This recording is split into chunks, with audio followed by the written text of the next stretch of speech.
ওরা চাঁদে পৌঁছে গেল, আমরা এখনো ধরাশায়ী। ভারতের প্রশংসায় পঞ্চমুখ হলো নওয়াজ।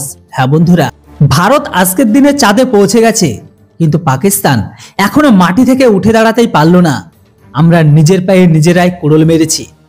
দেশে ফিরে ভারতের প্রশংসায় পঞ্চমুখ হলেন নওয়াজ শরীফ।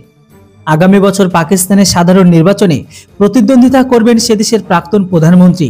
তবে নির্বাচনী প্রচারে গিয়ে ভারতের ভূয়সী প্রশংসা করে বসলেন উনি।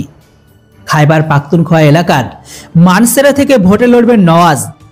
নির্বাচনের পরে দেশে ফিরেই জোর কদমে নির্বাচনের প্রচার শুরু করে দিয়েছেন উনি।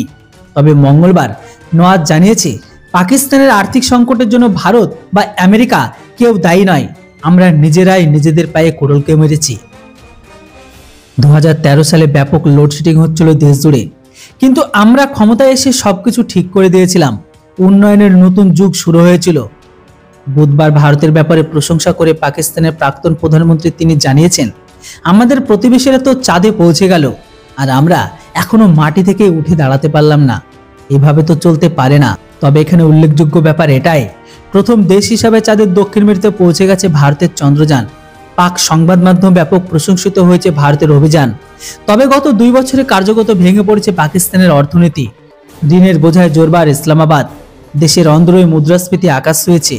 এহেন পরিস্থিতিতে সাধারণ নির্বাচন হবে পাকিস্তানে। তোসখানা মামলায় ইতিমধ্যে জেলবন্দী হয়েছেন প্রাক্তন পাক প্রধানমন্ত্রী ইমরান খান। তবে জেল থেকে 3টি কেন্দ্রের হয়ে লড়বেন প্রাক্তন ক্রিকেটার। যদিও ইমরানকে নির্বাচনে প্রতিদ্বন্দ্বিতা করার অনুমতি দেয়নি পাকিস্তানের নির্বাচন কমিশন, পরে অবশ্য সেই নির্দেশকে বাতিল করে দেয় ইসলামাবাদ হাইকোর্ট।